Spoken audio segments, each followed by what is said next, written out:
Boa tarde, professor Nelson. Boa tarde, professora Mônica. Estamos aqui para mais uma aula particular da professora Mônica da disciplina de Métodos do Trabalho Científico. Hoje, a nossa estimada Natália não pôde vir por uma emergência médica na família, mas vamos ter a satisfação de ouvir aqui a professora Mônica falando sobre a obra A Origem da Tragédia, proveniente do espírito da música, de Friedrich Nietzsche. Então, passo a palavra direto à Mônica, ou o professor Nelson quer fazer uma consideração inicial? Não, Mônica, pode falar, eu gosto sempre de ouvir primeiro. Então, muito bem. Professora Mônica, a palavra é de Vossa Excelência. Boa tarde a todos. Hoje tenho a árdua missão de falar dessa obra, que é A Origem da Tragédia. Mas não pode ser tão árduo assim, porque ela é também dionisíaca. Pensei alguns comentários com relação à obra. O livro pelo qual eu estudei, ele teve a tradução por Iver Deodoro. A biografia que eu coloquei aqui nesse slide, eu retirei do próprio livro. Nietzsche nasceu em Hocken, nas proximidades de Lausanne, na Alemanha, em 15 de outubro de 1844, e faleceu em Weimar, aos 25 de agosto de Weimar, aos 25 de agosto de 1900. Pertencente a uma família de pastores protestantes, perdeu o pai em 1849, passando a infância e o início da juventude na casa materna em Naumburg. Estudou de 1858 a 1864 no ginásio estadual Forta, passando posteriormente às universidades de Bonn e Leipzig, onde se dedicou à filologia clássica. Os acontecimentos decisivos para o seu desenvolvimento espiritual durante o tempo em que frequentava a Universidade de Leipzig foram o conhecimento travado com Richard Wagner e a leitura das obras de Schopenhauer. Continuando aqui a biografia dele, em 1869, ainda antes de terminar seus estudos, através da indicação do professor Kitt, conseguiu o lugar de professor de filologia clássica em Basileia, na Suíça, passando a professor efetivo em 1870. Nessa época, pela filologia ter uma visão, no entender dele, restrita, ele resolveu abraçar a filosofia também. Ele foi enfermeiro na Guerra Franco-Alemã de 1870. Após 10 anos, em 1879, teve que renunciar à cadeira de professor em virtude de seu precário estado de saúde. 3 de janeiro de 1889, Nietzsche sofreu um colapso mental e veio a falecer em 28 de agosto de 1900. Weimar, professor Rodolfo? Weimar. Lembro de República de Weimar. Foi Weimar. A grande Constituição alemã democrática, né? Weimar, Alemanha. Lá. Coloquei aqui o conceito eu sei que o senhor desconhece, mas coloquei um conceito aqui da filologia, que é a ciência que tem como objetivo estudar uma língua através de textos escritos. Em um contexto mais amplo, a filologia também se ocupa da literatura e da cultura de um determinado povo. Inicialmente, a filologia se limitava ao estudo de ideias mediante a crítica textual. Talvez por isso, ele, no decorrer da sua obra, ele critique tão severamente algumas pessoas. Ao abraçar a filosofia, Nietzsche alegava que tanto a cultura alemã como a europeia estava em decadência, devido às influências de Sócrates e o cristianismo. Críticas que ele tece na obra. O mundo como consequência de visões divinas e redenções na aparência. Ele também fala que critica o cristianismo porque traz o sofrimento como algo sobrenatural, ou imposto por Deus, levando o ser humano à plenitude.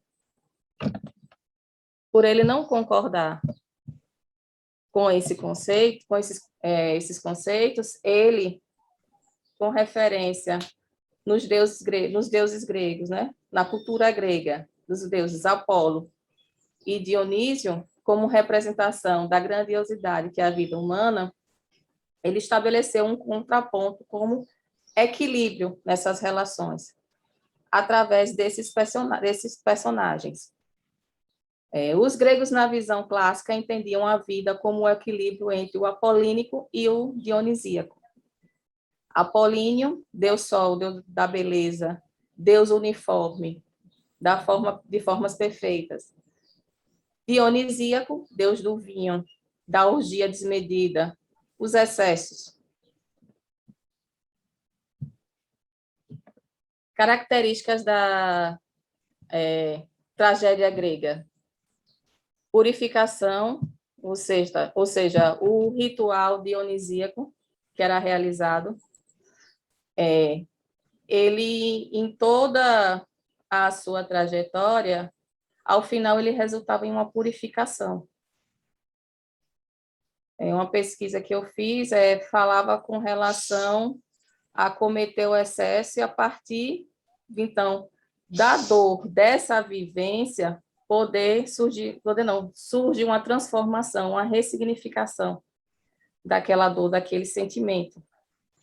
Então, ele utilizou dessa cultura grega conceitos tradicionais, mas à época em que não se tinha uma racionalização, porque no entendimento dele, a partir do momento que Sócrates passou a racionalizar esses conceitos, foi perdido aí a essência dessa ressignificação, passando, então, a cultura a uma decadência. Ele trata também com relação à dissonância na apresentação dos ritmos. Há uma audição, aparentemente possa parecer uma falta de ritmo, mas para ele teria um sentido, porque mesmo o som desafinado, ele produzia um efeito alinhado à tragédia. A tragédia, como eu venho tratando desde o início, que ele fala no sentido de poder vivenciar tanto o lado do equilíbrio, como também o lado dos excessos, para chegar ao contraponto, que seria a ressignificação naquele momento do que a pessoa realmente vivenciou. Como influência, ele abordou nessa sua primeira obra a arte de Richard Wagner, exaltando a arte e não a moral, como uma atividade propriamente metafísica do homem. Para Nietzsche, Sócrates representava a decadência, a moral aparente representava uma decadência, mas a arte não. A arte se sobrepunha. Para ele, a arte era a salvação. Então, ele foi uma pessoa que ele teceu elogios, exaltou sua obra como uma genuína, porque para ele, ao contrário de outros, a arte estava saindo de Wagner e não sendo retirado de outro. Deixa eu ver como é que eu faço para explicar melhor. Ele criticava a doutrina do cristianismo porque impunha um Deus sobrenatural que daria algumas situações difíceis como forma de se obter, ao final, se obter, como é que eu falo? Cristianismo. O que a gente estuda no cristianismo vai ter um pedaço do céu, né? Mas não se enquadraria nesse texto. O que eu vejo é como se fosse uma permissão social, Porque a partir do momento que você foge de alguns padrões, você começa a ser excluído, e ele fugiu de todos. Ele criticou a religião que era dominante à época, ele criticou a forma de como tudo estava sendo conduzido, e a visão dele com relação à religião é que era como se fosse uma falácia, que as pessoas pregavam uma coisa, mas eu exercia de forma diferente, que ali era uma moral aparente, não era uma moral real. Então, para ele, a arte era o único propulsor realmente para salvar aquela cultura, né, que passava por crise naquele momento. Ele não via os dogmas, né, religiosos como, deixa eu ver o termo, o dogma religioso como real, como meio de resolução. Ele via apenas como imposições de um Deus abstrato, e que nenhum retorno ele estava vendo. Estava vendo apenas a manutenção de um mundo de aparências e que estava em decadência. Ele não acreditava naquela moral pré-estabelecida, como também não acreditava nos ensinamentos que foram absorvidos do entendimento de Sócrates. Acho que termina aqui. Então, para ele, a importância da arte de Wagner por ser genuína, seria um instrumento para transformar, para ressignificar, mesmo que no futuro, pelo que eu pesquisei, veio a ruir essa amizade, mas nessa obra ela serve como referência e como exemplo da manifestação da arte. Coloquei aqui uma observação, a arte na contemporaneidade, que a arte é uma atividade humana que se relaciona às manifestações estéticas realizadas por artistas a usar suas emoções, ideias e percepções. Seu principal objetivo é o estímulo à consciência dos espectadores e do público. Esse foi o conceito que eu peguei, que é o que corre livremente, de livre acesso. Mas a gente observa na atualidade, a arte ela não é exclusiva só de artistas intelectuais. Você encontra arte em filmes, em músicas, em poesias, em teatro e até um artesanato que você faça. Antes, um grafite era considerado marginalização, hoje já se considera arte também. Então, diante dessa evolução, e a pergunta que o professor Pamplona fez na aula passada, né? Como seria a aplicação do direito da arte ao magistério? Coloquei aqui o conceito, que a língua portuguesa define o termo magistério como uma palavra relacionada ao ensino, mais especificamente ao ato de ensinar ou ao cargo do professor. O direito tem a formalidade como uma de suas características, né?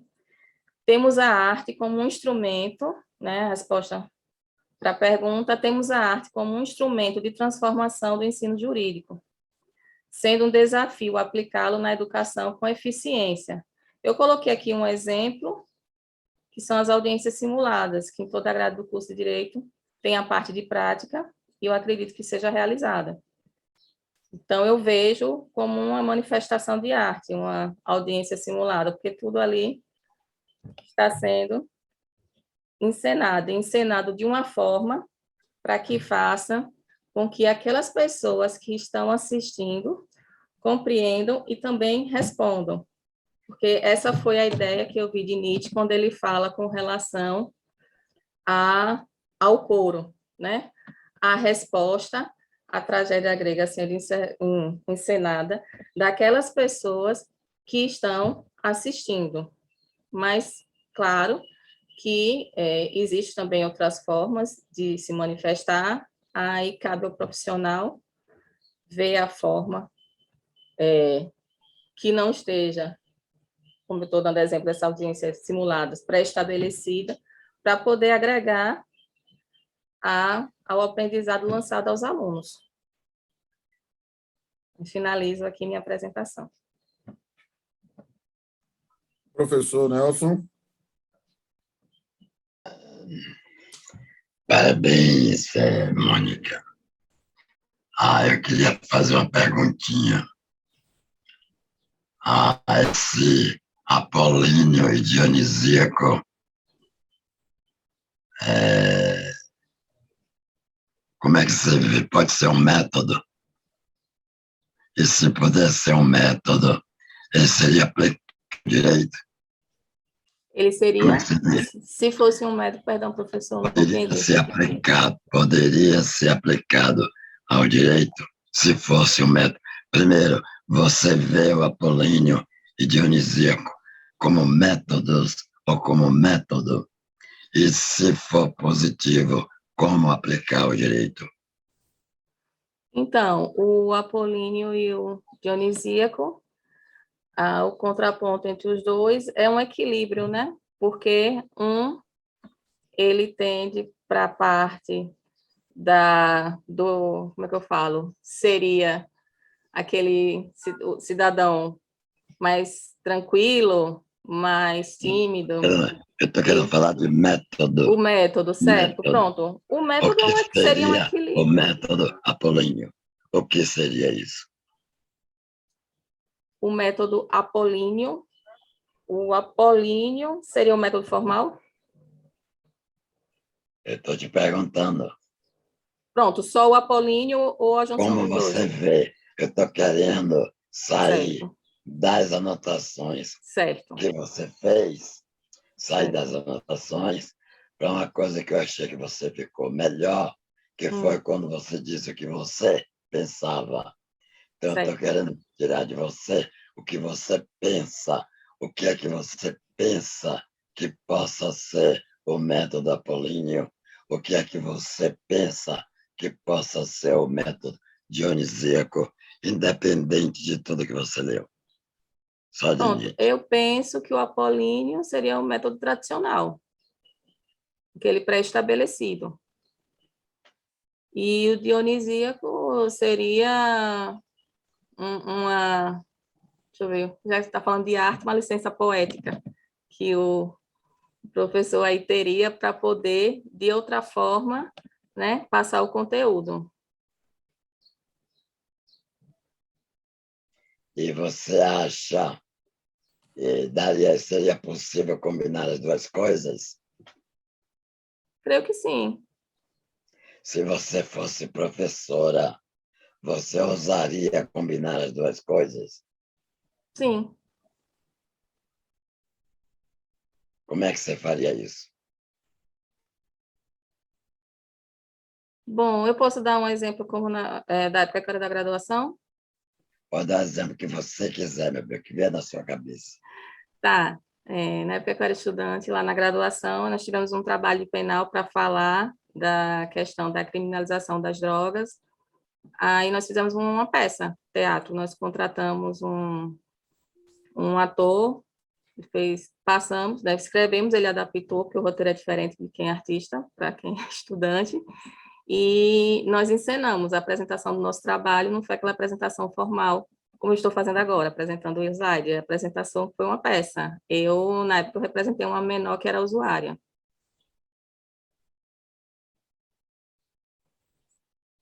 E aí? Então, e como professora, eu acredito que existem outras formas também de se passar o conteúdo. Então, aplicaria, e o senhor quer que eu exemplifique, né? A forma. Eu quero. Deixa me ver. Poderia fazer uma simulação de determinado assunto que eu estivesse explicando. Por exemplo, em teoria geral do processo, Tem a parte que fala das atribuições, que faz um magistrado, que faz um advogado, um serventuário da justiça. E ao invés de passar o conteúdo com slide lendo, passar que eles fizessem uma pesquisa, né, em campo dessas atividades e que trouxessem o que foi captado em aula para passar. E a partir daí, eu iria verificar realmente se aquela percepção conta com a realidade. Tá bom, legal. Eu queria ainda perguntar, eu acho que está razoável. Você pode pegar conteúdo mais denso e transformar numa ação teatral. E talvez o aluno até entenda melhor. Isso quer dizer, né? Uhum. Eu acho que é razoável. Agora, eu queria perguntar o seguinte. Qual é o impacto que Nietzsche teve com esse negócio de condenar o cristianismo? Rejeição, né? Ele saiu, como eu falei, a partir do momento que você foge do padrão, você passa a ser excluído. E Nietzsche, além de ser uma pessoa, no popular, falar mal de todo mundo, ele tocou num assunto delicado, que é a religião. A religião, toda vez que se toca em religião e política, se instaura uma guerra. Verdade. Principalmente como o cristianismo e o poder à época, que ele ousou enfrentar, né? Fala mal também. E como você vê a reação dos jovens na década de 60 em relação à religião, em relação a Nietzsche? Na década de 60? Você tem alguma relação? Olha, década de 60, 70 foi a parte da liberação, né? Do quebra de conceitos e uma liberdade diferenciada. O que eu vejo em Nietzsche é que talvez à época, ele sendo uma minoria, ele falou uma coisa que outras pessoas também pensavam, mas talvez não tivesse a coragem de tocar no assunto. Tá? Porque, assim, eu tenho formação católica, minha família é toda muito católica, desde cedo. Hã? Desde cedo eu fiz primeira Eucaristia, fiz crisma, e assim, hoje eu não frequento, não tem como a pessoa, eu falo por mim, né, desapegar de tudo. Mas às vezes eu estou parada assim, eu fico rezando, não sei explicar. Então, eu não sei como foi a vida dele, já que ele era filho de família de pastores protestantes, mas eu acredito que mesmo ele negando, dizendo que é um Deus abstrato, que no fundo, eu não sei se ele pensava só isso ou se foi alguma frustração que causou, como qualquer pessoa que acredita demais, né, tem um ídolo, como a gente estudou, e algo que a gente almeja que não seja atingido causa uma frustração e uma decepção naquele tempo, porque até no próprio livro tem uma parte que ele faz autocrítica, acho que é depois do prefácio que ele faz autocrítica. Então, existem períodos na vida da pessoa, né? O que eu sou hoje, eu sei que há 10 anos eu era uma pessoa totalmente diferente, tá? Mantenho uma essência, mas algumas coisas, os conceitos vão mudando. Não frequento, como quando era criança, a Igreja Católica, mas tenho carinho por ela, mas também tudo que eu aprendi lá, eu sei distinguir.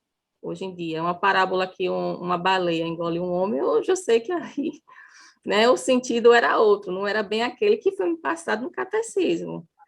Mas, voltando aí com relação a que o senhor falou da mudança de Nietzsche, o que eu vejo não é só na década de 60, não, eu vejo em qualquer década. Determinados assuntos, muitas pessoas enxergam de uma forma, mas não têm coragem de enfrentar. Não tem coragem de enfrentar. Que foi, eu não sei se foi coragem ou loucura, apesar que eu acho que todo mundo tem um pouco de louco, mas ele fez o quê? Ele bateu de frente com a realidade que eu acredito que não era só dele. Nós estamos vivendo um período econômico que eu considero que o país está em decadência também, agora por outros motivos, não por causa de Sócrates. Mas, assim, acredito até que a arte ajude nesse momento para acalentar um pouco, né, as pessoas e não entrar num mundo de descrença, perder a esperança que vai se resolver. Que foi o que eu acho que o sentimento, né? Acho, né? Foi o sentimento dele. Ele viu naquele momento o país, né? O continente, não enxergar dele sem remédio, a não ser a arte salvar daquele momento que ele achava tão forçado, tão artificial, né? Artificial. Ele não, nem na moral ele acreditava. Para ele aquilo tudo era uma aparência. Não realmente era real. Seria uma sociedade organizada na mentira. Perfeito. Não, tá bem. Eu queria fazer uma alusão à questão da morte de Deus, porque ele diz lá que Deus morreu. Em Zaratustra ele diz, esse velho não sabe que Deus já está morto, não achou a notícia ainda. Quer dizer, ao mesmo tempo, chega na década de 70, década de 60, a revista Time, em 26 de abril de 1960, publicou uma capa dizendo Deus está morto, que era um recorde de Nietzsche. Todo mundo levantou isso na discussão com Nietzsche, que a morte de Deus tinha sido protagonizada por Nietzsche, embora a morte de Deus já tivesse sido discutida desde Hegel, lá atrás, muito antes. Então, todos os deuses que existem já foram discutidos como possíveis mortes. Então, Nietzsche também fez isso. Mas tem uma coisa também que você falou muito rapidamente, que era a questão que Nietzsche falou sobre os sons dissonantes. Não é isso? Sim, sim. E eu queria aproveitar essa tua fala para fazer uma ilustração sobre a contribuição de Nietzsche para o som dissonante. A década de 40, 50, com a dodecafonia, que é a tentativa de reduzir a música ao seu elemento mínimo, a uma nota.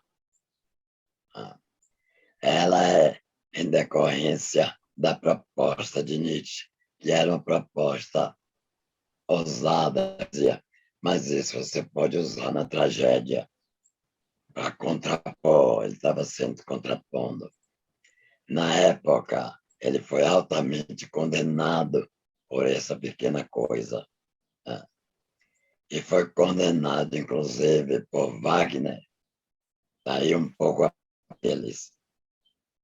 Mas o Nietzsche, naquelas autocríticas que ele fez, que você falou, quando ele saiu de Wagner, porque Wagner não estava entendendo esses conceitos, que Wagner, aquela música da ópera, toda certinha, toda quadrada, toda apolínea. E Nietzsche queria o dionisíaco na arte. Então, ele já se afastou de Wagner e ele considerou a ópera de Wagner uma obra decadente. Diz que Wagner era decadente, porque a arte dele era decadente. Mas nesse contexto, Nietzsche diz, eu também sou decadente. A diferença é que eu sei que eu sou decadente, ele não. Eu acho essa passagem interessantíssima, porque ela se aplica a qualquer área de conhecimento. Tá? Todos nós somos importantes. Todos nós, professores, somos donos da sala de aula. Todos nós temos a palavra. Mas nós também podemos estar errados. Mas nós podemos não ter a coragem de aceitar que está errado.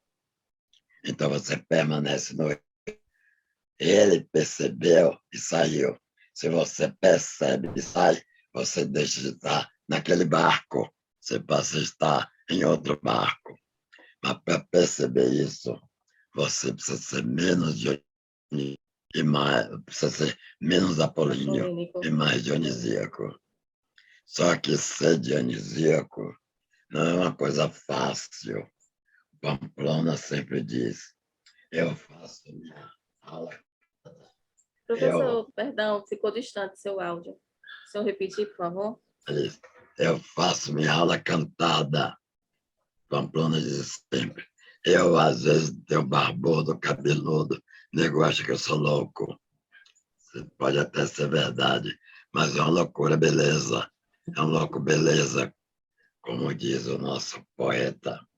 Entendeu? Então, o Nietzsche, ele tinha essa habilidade, ele teve essa habilidade de ver que aquela música do Wagner era decadente, que ele já tinha defendido, era parte dele, mas que agora ele via que não era o barco dele, ele queria outro caminho. E esse negócio de redução da música, ela é retomada pelos alemães na década de 50, a Schoenberg, que cria o serialismo, que é uma música só com pequeno número de notas. Esse pequeno número de notas entra no Brasil em 1958, no Instituto Baiano de Música da UFBA, e tem um aluno, que é João Gilberto, que cria um samba chamado Samba de uma Nota Só. Samba de uma nota só. Que é realmente uma nota só. Ele reduziu a música a uma nota só. Isso seria o ápice, o apogeu da proposta de Nietzsche.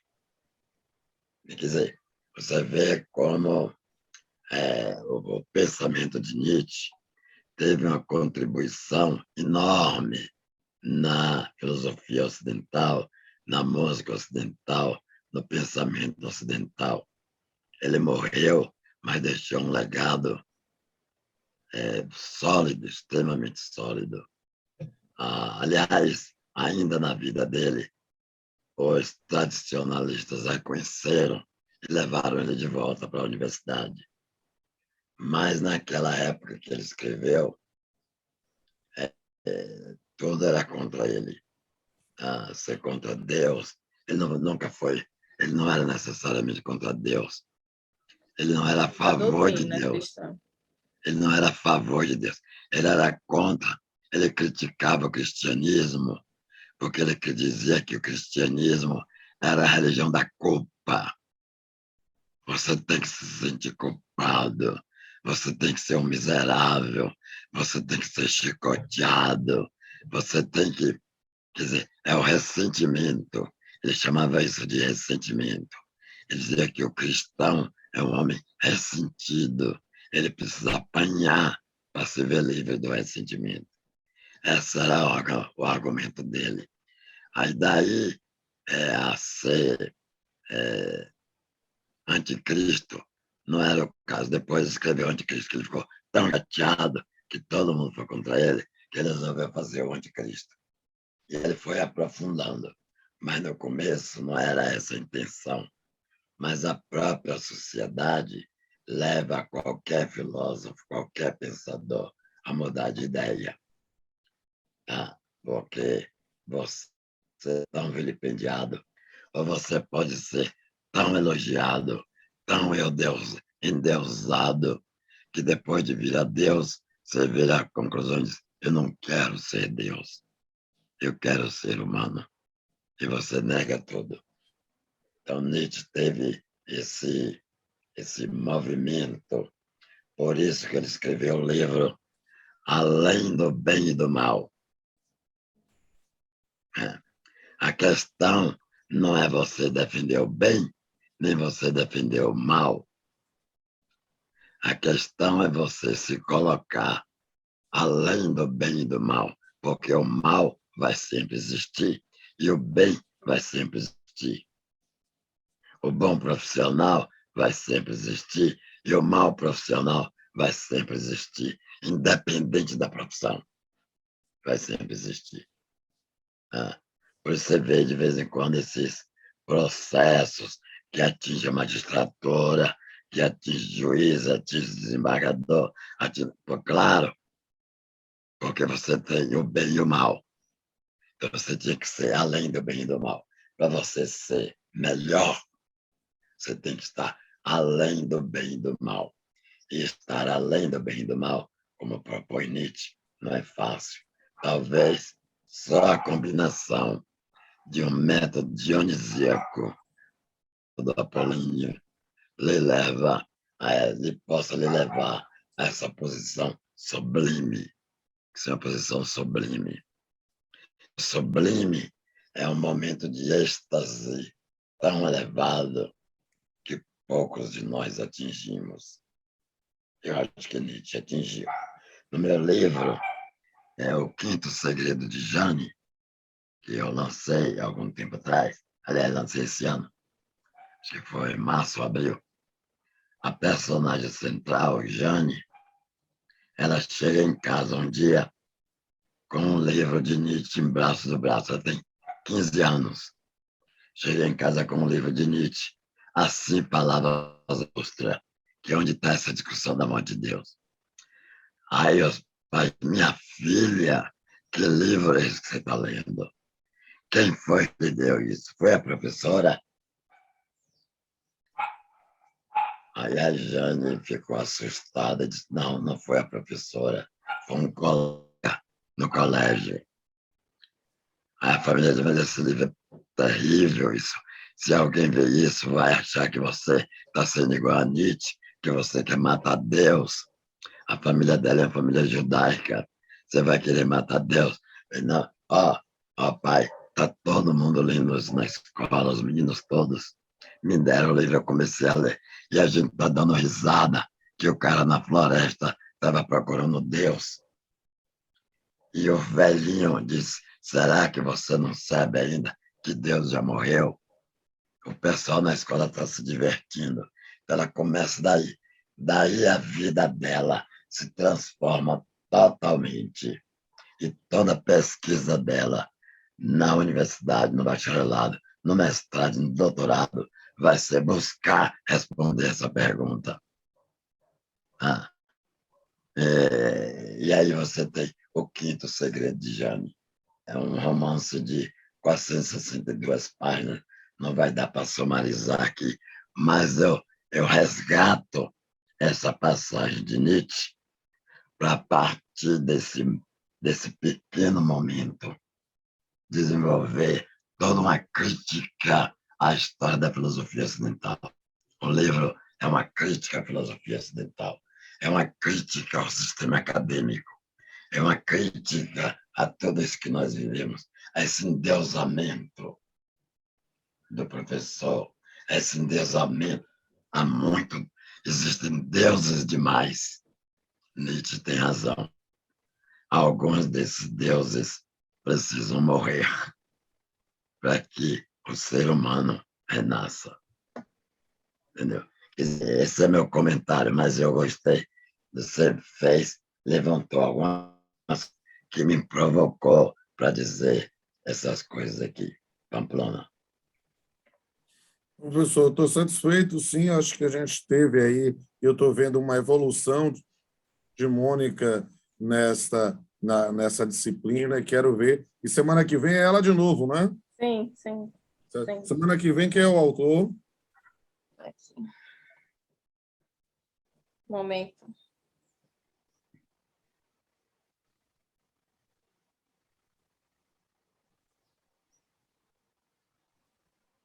Dia 6 de outubro. Tratado contra el método. Tratado contra o método. É um texto maravilhoso de Paul Feyerabend, né? Você vai amar esse texto, né? E a pergunta para você é simplesmente: o autor, Feyerabend, ele é efetivamente contra o método? O nome do livro é Tratado contra o Método, mas eu quero... Sim. Se o autor é contra o método? É contra o método. A pergunta é essa, dentro desses limites. E aí você vai entender. Um jogo de palavras bem interessante. Então, querido Nelson, querida Mônica, a gente se encontra na aula que vem. Vou tentar resolver aqui mais um desses pepinos da minha vida aqui. Um abraço, meus queridos. De nada. Tchau, tchau. Aparece aqui em casa. Se esse final de semana estiver livre, apareça aqui, ou sábado, ou domingo, o dia que for mais conveniente para ti. Vamos falar pelo WhatsApp. Eu vou ver com Molly. Pode trazer os filhos também, se quiser. Minha agenda social não é minha. Então, fala com a autoridade superior para ver se ela... Combinado. Tá bom, Pamplona. Um abraço. Um beijo.